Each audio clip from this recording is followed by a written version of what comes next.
నమస్కారం, నేను మీ షణ్ముఖ్. ఈరోజు మన ముందర సోషల్ యాక్టివిస్ట్ మధుసూదన్ రెడ్డి గారు ఉన్నారు. నమస్కారం సార్. నమస్తే షణ్ముఖ్. తిరుమల తిరుపతి దేవస్థానం ఎంటైర్ భారతదేశంలో ఇదొక పవిత్రమైన స్థానము, పవిత్రమైన పుణ్యక్షేత్రము, సాక్షాత్తు కలియుగ వెంకటేశ్వర స్వామి నెలకొన్న ప్రదేశం.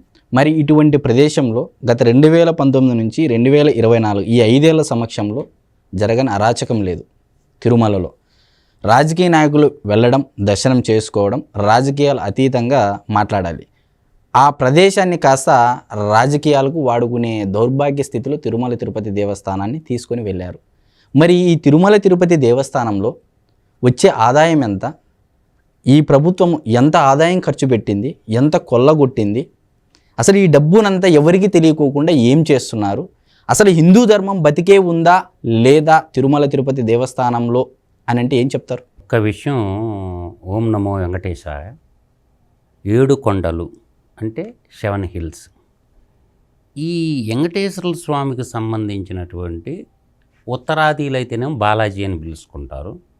మన ప్రాంతాల్లో అయితే 7 కొండలు అని పేర్లు కూడా పెట్టుకుంటారు. తర్వాత వెంకటేష్ అనే పేరున్న, వెంకటాద్రి అనే పేర్లు పెట్టుకున్న, ఆ తిరుమల వెంకన్న స్వామి పేరు మీద పెట్టుకుంటారు.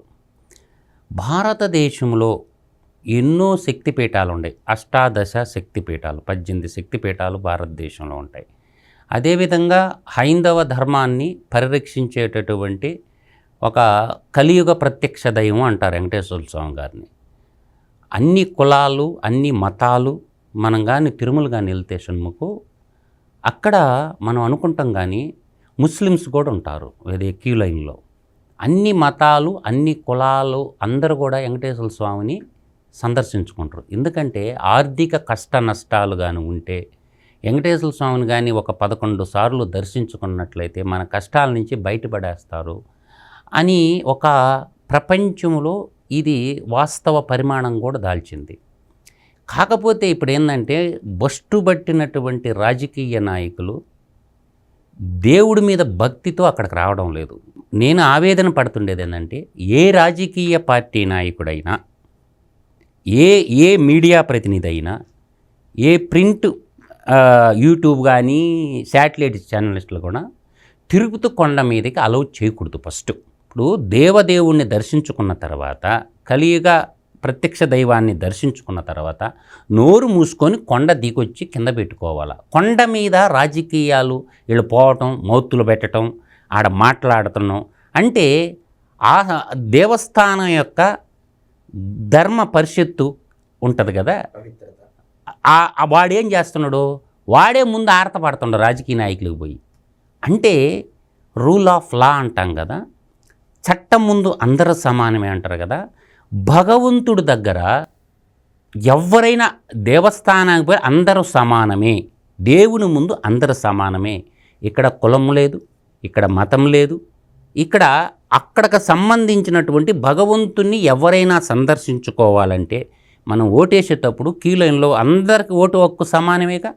దేవుడి మీద ప్రధాని లేదు, రాష్ట్రపతి లేదు. నా దృష్టిలో అయితే ఎవరైనా దేవుణ్ణి చూసుకోవాలనుకో క్రమశిక్షణగా క్యూలో పోయి భగవంతుణ్ణి సందర్శించుకుంటే దైవత్వం ఉంటుంది. ఒళ్ళంతా పుచ్చిపోయిన జబ్బులు పెట్టుకొని, పట్టు చీరలు కట్టుకొని, పట్టు పంచులు కట్టుకున్నంత మాత్రాన పుణ్యాత్ములు గారు భగవంతుడు ఎన్ని అబ్జర్వ్ చేస్తూ ఉంటాడు. ఎప్పుడు ఏ క్షణంలో శిక్ష వేయాలో ఆ క్షణంలో ఆయన వేసేస్తాడు. లైవ్ ఎగ్జాంపుల్ మన కళ్ళ ముందు జరిగింది. ఒక ఇన్సిడెంట్ చెప్తాను. స్వర్గీయ రాజశేఖర్ రెడ్డి గారు ఉన్నప్పుడు నేను ఆ రోజు లైవ్ చూస్తూ ఉండా టీవీలో. నిండు అసెంబ్లీలో, ఉమ్మడి రాష్ట్రం అసెంబ్లీలో, నిండు అసెంబ్లీలో రికార్డెడ్ ఎవిడెన్స్ ఉంది. ఈ రోజుకి కూడా ఎవరైనా ఉమ్మడి ఆంధ్రప్రదేశ్ అసెంబ్లీ రికార్డు చూసుకోవచ్చు. తిరుమలలో 7 కొండలు ఎక్కడున్నాయి, 2 కొండలే అన్నాడు. ఆ అన్న తర్వాత కరెక్ట్గా 24 గంటల రూపంలో గాలిలో గెలిచిపోయింది. అంటే తెలిసి ఎవడు కూడా తిరుమల వెంకటేశ్వర స్వామితో పెట్టుకోడు. నేను అంటుండేది ఏంటంటే భారతదేశంలో, ప్రపంచంలో ఉన్నటువంటి హైందవ ధర్మ భక్తులందరూ ఆ వెంకటేశ్వర స్వామి యొక్క ఆయన యొక్క కృపతోటే వ్యాపార రంగంలో కానీ, విద్యారంగంలో కానీ సాధించిన విజయాలు, సాధించినందుకు సంపదగా స్వామి నీ కృపాక్షత వల్ల నేను కొంత సంపాదించుకున్నాను కాబట్టి మన సనాతన ధర్మం ప్రకారం దానం చేయాలంటే ఆ డబ్బు ధర్మంగా ఖర్చు పెడతారు, దాన్ని దోచేయకుండా ఖర్చు పెడతారు, ప్రజలందరికీ సేవ చేసుకోవడానికి ఇతను చేస్తే ఎంత చేస్తాడు కాబట్టి తన తోచినంత పోయి ఉండిలో డబ్బులు వేస్తారు. అట్లా కొన్ని వేల కోట్ల రూపాయలు వజ్ర వైడూర్యాలతో మొత్తం వెంకటేశ్వర స్వామికి సంపద, అంతులేని సంపద వచ్చి ఉంటుంది. ఆ సంపదని దేనికి ఖర్చు పెట్టాలా? ధార్మిక విషయాలకు ఖర్చు పెట్టాలా. ఎక్కడైతే గిరిజన ప్రాంతాల్లో, ఎక్కడైతే హిందూ ధర్మ పరిరక్షణకి ఖర్చు పెట్టవచ్చు. రెండోది, ఎక్కడైనా ఒక నీటి ప్రాజెక్టులు కడుతున్నారు, నీటి ప్రాజెక్టులకి డబ్బు లోటైంది ఏదైనా ఒక ప్రభుత్వానికి, తిరుమల తిరుపతి దేవస్థానం వితౌట్ ఇంట్రెస్ట్కి డబ్బులు ఇవ్వచ్చు. తర్వాత ఎక్కడైతే ఈ కన్వర్షన్ జరుగుతుందో మత వ్యాప్తిని నిరోధించడానికి ఏం చేయాలా? ఇవాళ ప్రపంచంలో అన్ని దేశాల్లో వెంకటేశ్వర స్వామి గుడి నిర్మాణాలు జరుగుతుంటే మన గిరిజన గూడాల్లో, ఎస్సీ ఎస్టీ కాలనీల్లో తిరుమల దేవస్థానమే ఒక ప్రణాళిక రచించుకొని ఏటా కొన్ని గుళ్ళు నిర్మాణం చేయాలి. గుడి పక్కనే బడి కూడా నిర్మాణం చేయాలి. తిరుమల తిరుపతి దేవస్థానం ఏం చేయాలంటే, నా ఉద్దేశంలో అన్ని దానాల్లో కల్లా విద్యాదానం గొప్పది. విద్య కానీ నేర్చుకుంటే ప్రపంచంలో ఎక్కడైనా పని చేసుకోవటానికి పరిపూర్ణంగా వాడు కాళ్ళ మీద వాడు నిలబడి సమాజానికి హితంగా ఉంటారు షణ్ముఖు. అందుకే మనకి విద్యా పద్ధతిలో భక్త మహర్షి గారు చెప్తారు, విద్యానామనరస్య రూపమధికం ప్రచ్ఛన్న గుప్తధనం విద్య యశస్సుకరి భోగకరి విద్య గురుణాం గురురహ విద్యా బుద్ధజనో విదేశగమనే పరదేవత రాజ్యసాను పూజ్యతే నహిం ధనం విద్యాహీన పశువహ అంటాడు. అంటే ఎంత గొప్ప సంస్కృత శ్లోకం చెప్పాడు చూడు. విద్యకి ఎన్ని రూపాలు ఉంటాయో కూడా ఎవ్వరికి తెలియదు. అందుచేత నేనంటుండేది ఏంటంటే, విద్యలు అనేవి ఎన్నో రకాలు ఉంటాయి. ఇప్పుడు సాఫ్ట్వేర్ ఇంజనీరింగ్ ఉంటాయి, దాంట్లో ఎన్ని కోర్సులు ఉంటాయి? మన నెత్తిలో ఎంటికలు ఉంటాయో అన్ని కోర్సులు ఉంటాయి. డేటా సైన్స్ అంటారు, ఆర్టిఫిషియల్ ఇంటెలిజెన్స్ అంటారు, తర్వాత సివిల్ ఇంజనీరింగ్, స్ట్రక్చరల్ ఇంజనీరింగ్ అంటారు, తర్వాత ఆటోమొబైల్ కారు డిజైన్ అంటారు. అంటే విద్యకి ఎన్ని రూపాలు ఉంటాయో కూడా ఎవరిది? ఇప్పుడు ఫ్యాబ్రికేషన్ ఉంటుంది, న్యూట్రిషన్ ఫుడ్ టెక్నాలజీ ఉంటుంది, మైన్స్ టెక్నాలజీ ఉంటుంది. అట్లా చాలా రకరకాలైనటువంటి టెక్నాలజీకి సంబంధించినటువంటి విద్యలు ఎన్నో ఉంటాయి. కాబట్టి తిరుమల తిరుపతి దేవస్థానము ఒకవైపు ఆధ్యాత్మికము అనేది ఎందుకంటే తల్లిదండ్రుల పట్ల ప్రేమ, భార్యాభర్తల మధ్య సంబంధాలు, తల్లి బిడ్డల మధ్య సంబంధాలు, గురు శిష్యుల సంబంధాలు, ఇవన్నీ మంచి మాటలు చెప్పుకోవటం వల్ల హింసకు తావీయకుండా పుష్టిగల సమాజాన్ని ఏర్పాటు చేయవచ్చు. దాని ద్వారా తిరుమల తిరుపతి దేవస్థానానికి ఉన్నటువంటి వనరుల ఫలితంగా ఏం చేయాలంటే, ఈ టెక్నికల్ ఎడ్యుకేషన్కి సంబంధించినటువంటి అన్ని గ్రామీణ ప్రాంతాలకి ఈ తిరుమల దేవస్థానం యొక్క నిధుల ప్రవాహం జరగాల. పట్టణాల్లో కాదు చేయాల్సింది. ఎక్కడైతే రైతాంగం ఉంది, ఎన్నో ప్రకృతి విపత్తులు వచ్చి పంట నష్టం పోతుంటారు రైతులు, అందరికీ అన్నం పెట్టే అన్నదాతలకు కూడా చేయూత అందించాల్సినటువంటి ఇటువంటి పథకాలు రూపకల్పన చేసుకోవాలి తిరుమల తిరుపతి. అప్పుడే సర్వశ్రేష్ఠుడైన వెంకటేశ్వర స్వామిని ఆశీర్వదిస్తాడు. కానీ ఈ దరిద్రులు కొంతమంది రాజకీయ నాయకులకు పునరావాస కేంద్రాలుగా మారిపోతుంది తిరుమల దేవస్థానం. ముందు తిరుమల తిరుపతి దేవస్థానంలో ఏం చేయాలంటే, ఈ ఒక్క ఫీజులు ఉంటాయి కదా, టికెట్ కౌంటర్లు ఉంటాయి కదా, ఈ ఎత్తేయాలి షణ్ముఖు. అష్టోత్తరానికి ఎంత, తోమాల పూజకి ఎంత, దానికింత, దీనికింత ధర పెట్టి మనుషుల్ని తీసుకోవటం అంటే డబ్బులున్నోడికే వెంకటేశ్వర స్వామి ఉండిలో వేస్తారు కదా డబ్బు. ఉండి ఆదాయముతోనే గుడిని రన్ చేయొచ్చు. అందువల్ల ఏం చేయాలంటే ఈ సేవా టికెట్లు ఉన్నాయి చూసినా, ఈ మొత్తం ఎత్తి పారేయాలి, ఆన్లైన్లో పెట్టాలి. రోజు కెపాసిటీ ఉంటుంది కదా షణ్ముఖు. ఈరోజు ఒక 10,000 మంది సందర్శించుకుంటే ఒక టైం బాండ్ పెట్టుకొని వెంకటేశ్వర స్వామికి టైం బాండ్ పెట్టుకొని 1 by 1 సీరియల్గా ఎవరైతే ఆన్లైన్లో అప్లై చేసుకుంటారో, ఇప్పుడు గ్రామీణ ప్రాంతాల్లో ఆన్లైన్లో అప్లై చేసుకోలేరుగా, కాబట్టి ఎటువంటి టికెట్ జీరో. ఈరోజు మనం ఒక 3,000 మందికి లేదంటే 5,000 మంది దర్శించుకుంటే 5,000 అయిపోయింది ఈ రోజుకి. రేపు ఇంకొక 5,000 మంది, రేపు ఇంకొక 5,000 మంది. ఎందుకు ఈ ప్రోటోకాలు?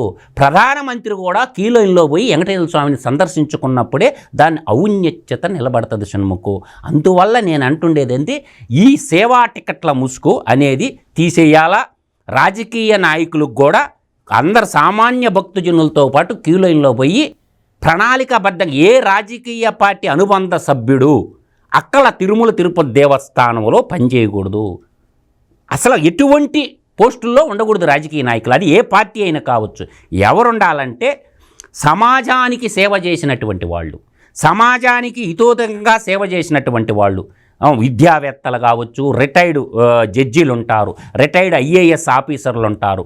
వీళ్ళని పెట్టుకొని పాలక మండలిలో ఉన్నతమైన ఆలోచనలు కలిగినటువంటి, ఉన్నతమైనటువంటి భావజాలం కలిగినటువంటి వాళ్ళు మాత్రమే తిరుమల తిరుపతి దేవస్థానాన్ని పవిత్రను కాపాడగలగాని, లేస్తే రాజకీయ నాయకులు పోయి కొండ మీద ప్రసంగాలు చెప్తుంటే జుగుత్సాపకరంగా తిరుమల యొక్క పవిత్రతను తగ్గిస్తారని చాలామంది తిరుపతికి పోకుండా ఆగిపోతున్నారు షణ్ముఖు. కారణం ఏంటంటే శ్రీకాకుళంలో ఈ మధ్యకాలంలో వాళ్ళు ఆ వెంకటేశ్వర స్వామికి అప్రభక్తులు, వాళ్ళు పోతే ఆడ దర్శనం కాకపోతే ఇంకెందుకు స్వామి నీ గుడే నేను కట్టేస్తానని చెప్పి వాళ్ళకి శ్రీకాకుళంలో పెద్ద టెంపుల్, వాళ్ళకున్న ఆడుండే ఆస్తి మొత్తాన్ని వెంకటేశ్వర స్వామిది గ్రానైట్తో గత 7-8 సంవత్సరాలుగా కన్స్ట్రక్షన్ చేస్తానే ఉండరు అనమాట. చివరికి ఎక్కడికి తీసుకొచ్చినారంటే వెంకటేశ్వర స్వామి భక్తులకే ప్రవేశం లేకుండా రాజకీయ విషపురుగులు, రాజకీయాల్లో ముసుగులుగా మంత్రులుగా ఉండి, ముఖ్యమంత్రులుగా ఉండి, ప్రధానమంత్రులుగా ఉన్న వ్యక్తులు తిరుమల దేవస్థానాన్ని మొత్తం అపవిత్రం చేశారు. దీన్నంతా హిందూ సమాజం మేల్కొని హిందూ ధర్మరక్షక దళం ఏర్పాటు అవ్వాలా. ఇప్పుడు హిందూ ధర్మరక్షక దళం ఆ రోజుల్లో గుడులను కాపాడేదానికి ఒక సైనికులు ఉండేవాళ్ళు. ఇప్పుడు గుడులను కాపాడటానికి బద్రీనాథ్ సినిమా చూస్తే అర్థమవుద్ది, ఒక దళం ఉండేదన్నమాట, సైనికులు ఉండేవాళ్ళ. భారతదేశానికి రక్షించడానికి త్రివిధ దళాలు ఏ విధంగా ఉండేవో అట్లే కూడా ఒక దళం తయారు చేసుకోవాలి. తప్పు చేసినోడు తలదీసేటట్టు తయారు చేసేయాలి. అంటే హిందూ ధర్మరక్షక దళాలను కానీ తయారు చేస్తే ఈ యదవులందరూ నోరు మూసుకొని ఉంటారు. దేవుడి దగ్గర అందరూ సమానమే షణ్ముఖు. నా దృష్టిలో నేను చెప్పాల్సింది ఇది స్పష్టంగా చెప్తుంటా. గతంలో ఏదైతే గురి పరిరక్షణ దళం ఏదైతే ఉందో ఆ దళాలను ఏర్పాటు చేసి వాడు మంత్రి అయితే పోయి పరిపాలన చేసుకోమను, అంతవరకే ఉండాలి. అందువల్ల నేను అంటున్నదని భక్త రామదాసు చరిత్ర చదువుకోండి. రాముల వారికి గుడి కట్టినందుకు ఏం చేశారు? గోల్కొండ నవాబు ఎక్కడ బంధించాడు? గోల్కొండలో. మనం కూడా బందికాన ఖైదీ హైదరాబాద్లో చూస్తుంటాం కదా. అప్పుడు ఏమంటారు? నేనేం పాపం చేశాను శ్రీరామచంద్ర, నేను ప్రజల కానించి తీసుకొచ్చిన డబ్బులన్నీ సీతమ్మ తల్లికి చింతాక పథకం చేయిస్తేని నీకు గుడి కట్టిని ఆ పాటలోనే చెప్తాడు. దేనికి వరహాలు అని అంటారు. ఇంత ఖర్చు అయింది కదా, నేను తప్పు చేయలేదు కదా, నన్ను ఎందుకు బంధించావు అని చెప్పి శ్రీరామచంద్రుణ్ణి ఏడుకుంటాడు. ఇప్పుడు అయోధ్యలో రాముల వారికి గుడి కట్టాం కదా, మనకి భద్రాచలంలో భక్త రామదాసు కంచెర్ల గోపన్న కాస్త ఏమండు భక్త రామదాసుగా పరిమాణం. ఫస్ట్ ఆయన ఏంది ఒక తహసీల్దారు, ఎంఆర్ఓ, లైక్ దట్ ఇవాళ ఎంఆర్ఓ. ఆ రోజు ఆ ప్రాంతంలో ఉన్న ప్రజలు పన్నుల రూపంలో డబ్బు వేస్ట్ చేసినారని చెప్పి ఆయన అన్నారు. ఏం చేశాడు ఆయన? గుడి కట్టాడు. ప్రజల నుంచి చందాలు వసూలు చేసి భద్రాచలంలో ఒక గుడి కట్టారు. దీదైపోయి గెలిగిపోతుంది కదా. ఆ విధంగా ఏంటంటే ఇప్పుడు గ్రామీణ ప్రాంతాల్లో తిరుమల తిరుపతి దేవస్థానము కళ్యాణ మండపాలు కడతారు, గుడి కడతారు. గుడి పక్కనే బడి కూడా కట్టాలి. వెంకటేశ్వర స్వామి పేరు మీద ఒక సపరేటు డబ్బులు ఉండే కదా. 100 టన్ను బంగారం ఉంది షణ్ముఖు, 1000 టన్నులు బంగారం ఏం చేసుకుంటావు? వాటన్నిటిని ఏం చేయాలంటే ప్రభుత్వానికి ప్యారలల్గా దేవస్థానాలు కూడా గుడి పక్కన ఒక పెద్ద స్కూల్ కట్టేసి ప్రపంచంలో అందుబాటులో ఉన్న టెక్నాలజీని, టీచర్లను కూడా అపాయింట్మెంట్ చేసేసి అప్పుడు వెంకటేశ్వర స్వామి గొప్పతనాన్ని విద్యాదానం చేయొచ్చుగా. అంటే నిరుపేద పిల్లల్ని అడాప్ట్ చేసుకొని ఇవాళ చదువుకోవాలంటే లక్షల రూపాయలు ఖర్చు అవుతుంది. ఎల్కేజీకి హైదరాబాద్ చూస్తే ఒక స్కూల్ ఉంది, 6 లక్షలు అంట ఎల్కేజీకి ఫీజు. ఇటువంటి అంత ఉన్నతమైన చదువుకోవాలంటే అంత డబ్బు ఎక్కడి నుంచి తీసుకొచ్చి పెడతారు? కాబట్టి తిరుమల దేవస్థానం చేయాల్సి ఉన్నది కూడా ఏం చేయాలంటే ఎస్పెషలీ కూడా ప్రమాణకంగా కొన్ని గ్రామాలు కూడా ఇల్లు కట్టుకోలేని నిరుపేదలు అంటారు, వాళ్ళకు కూడా ఇల్లు కట్టించి ఇవ్వచ్చు కదా. తిరుమల దేవస్థానం ఇంజనీర్లను అపాయింట్మెంట్ చేసుకొని కొన్ని ఇళ్ళు కట్టించి ఇవ్వచ్చు, కొన్ని బడులు కట్టించేసి ప్రభుత్వానికి ఇవ్వచ్చు, కొన్ని గుడులు కట్టించేసి ఆధ్యాత్మికాన్ని పెంచవచ్చు, అంటే హైందవ భక్తిని పెంచ. ఇటువంటి పనులు ఏం చేయరు. తిరుమల తిరుపతి దేవస్థానం ఈరోజు ఏంటంటే రాజకీయ నాయకులకి దోపిడీ కేంద్రంగా మార్చేశారు. కాబట్టి హైందవ భక్తులందరూ కూడా, నేను ఒక్క మాట అయితే చెప్పను, తిరుమల పోయిన వాళ్ళు ఎవరైనా సరే ₹1 కూడా డబ్బులు ఇవ్వకండ్రా నాయన స్వామి, నాకేస్తున్నారు ప్రజలు. ₹1 కూడా నేను ఇప్పుడు 10 వీడియోల్లో చెప్పుకుంటే ఈ మాట. వెంకటేశ్వర స్వామిని దర్శించుకొని గమ్ముగా కిందకి రండి. ఆ డబ్బులు ఉంటే కదా, బెల్లం ఉంటే కదా ఈగలు ముసురుకునేది, ఆ డబ్బులు ఉండబట్టి నాకేస్తా ఉన్నారు. అందువల్ల మనం అందరం పోయి డబ్బులు ఆడేయటం, ప్రభుత్వం దాన్ని ఇష్టారాజ్యంగా వాడుకుంటుంది. కాబట్టి తిరుమల పోయిన వాళ్ళల్లా వెంకటేశ్వర స్వామిని దర్శించుకోండి తప్ప ₹1 కూడా ఉండేదని నేను ఖచ్చితంగా చెప్పగలను. మా యొక్క ఆవేదన, మా జై హింద్ సేవ యొక్క ఆర్గనైజేషన్ ఆవేదన బాధ కూడా ఇది. గుడుగు పోండి, శుభ్రంగా దండం పెట్టుకోండి. చర్చిలు నడవటంలా, మసీదులు నడవటంలా, మన డబ్బులతోటి ప్రభుత్వంకి ఏం పని? ప్రభుత్వంకే తిరుమల వెంకటేశ్వర స్వామి డబ్బులతో ఏం పని?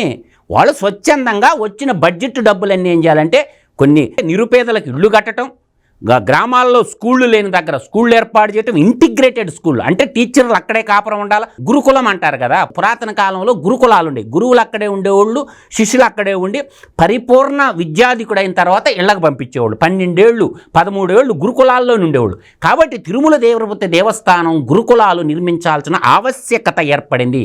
ఖచ్చితంగా ఈ విధమైనటువంటి చర్యలు తీసుకోవాలా.